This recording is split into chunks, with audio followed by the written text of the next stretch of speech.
It's terrific to be here on the Flynn family farm here in Fermoy this evening. Three generations of the family here. Paul and David, the farm was run by their father Pat previously. Paul, what are we looking at here with you over the last month and maybe looking forward for the next month? Sure, Francie, we're in the full winter mode at the moment. Cows are getting a lot of silage. We have a green drought. You know, it's hard going. Tom, what's the situation in your farm at the moment? Well, we're in full winter feed. We're feeding them entirely. The animals are outside on the grass, which is, they're outside in the field. But it's full winter feed, so we have full winter costs. And this time of the year as well, you'd have to say that there's no sign of rain in the forecast. They're not giving us rain in this area for 10 days. So we're into September. So it looks to me as if we'll be in the winter feed right into the winter now. On this farm, we're probably using about €2 worth of silage a day. I know you'd normally be feeding nuts anyway, but we're on 6 kilos of nuts, so there's probably an extra €1 worth of nuts there going in. You know, we're feeding about €2 worth of nuts a day as well, and there's the extra work involved in feeding all this feed out. So yeah, it's probably costing an extra €4 a day to feed the herd, and then we're eating into our winter feed as well. So we see the milk prices have come back a considerable amount, and looking down the road, if this continues, we're very worried about the livestock, about our prices and surviving. You know, the yield is back a bit, and the costs are up, and it's a poor milk price year as well. So, you know, really for this level of inputs, you'd want to be seeing a 4 in front of the base milk price, and we're still in the 30s. So, you know, it's a perfect storm, really, unfortunately, on an income point of view. Yeah, it's hard to see that we're going to make a recovery this year. It looks to me like we're going to have to continue feeding right into the winter. This is the average size that they should be now at the moment, but you dig under a stock at the moment, and this is what we're getting.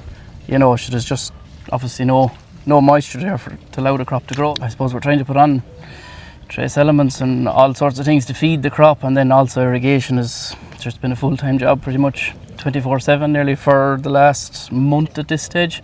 Sure, it's a cost that's racking up all the time. You go over a field, you irrigate it, and you come back a couple of days later and you'd hardly know it was done. You have to go in again and do it again, and you know, it's just a constant heat. Would there be extra waste on the crop in a year like this over and above a normal year? Oh, there would. I mean, the size speaks for itself. People don't want these small potatoes. I mean, they might have no choice this year. The potatoes are going to be smaller. That's the way it's going to be. And would you have a greater level of tear in the crop as well? Oh, you would, yeah. Well, the yields will be back. Yields on crops that haven't got water are probably going to be half of what they would have been last year. Crops that have got water might be at 75% of where they were last year. So, Parry, what advice would you give to farmers like the Flynns here to try and get over this challenging period, the pressures involved, and to be able to stretch out the resources that they have? Yeah, so I suppose it just whatever, it depends on what way your farm is set up and what works best for you. What I'd be looking at, I suppose, we'd be looking at a diet of maybe upping the concentrates in the parlour first, looking at what grass is available on the farm, maybe upping silage, bringing silage into the equation. I have a lot of farmers now who are on kind of a 6 kilos meal, 6 kilo grass, 6 kilo silage kind of a setup and feeding.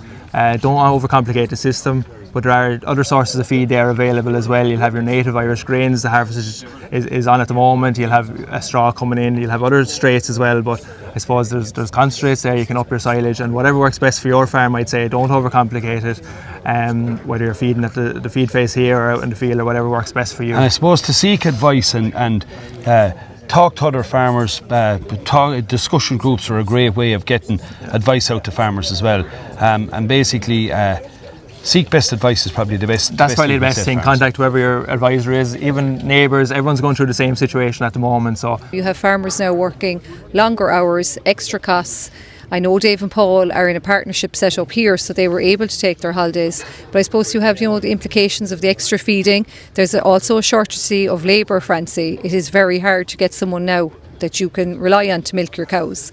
It's just really important that we reach out and that you actually say it if you're not okay. That would be the big important piece, I suppose, of advice that we would like to speak to somebody. Ultimately, Parry, what does it come down to?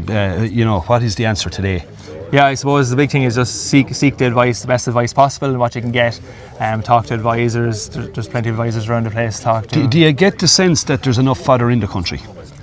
I do, yeah. Like it's like in 2018 we came into the drought with was very little fodder coming into it, but we had a good May and June here, and there was surplus made, and there was good first cuts and whatever. So it feels like there is fodder in the country. It's just unlocking the fodder. Maybe it's not in the right place, and that's where we have to source it. You know.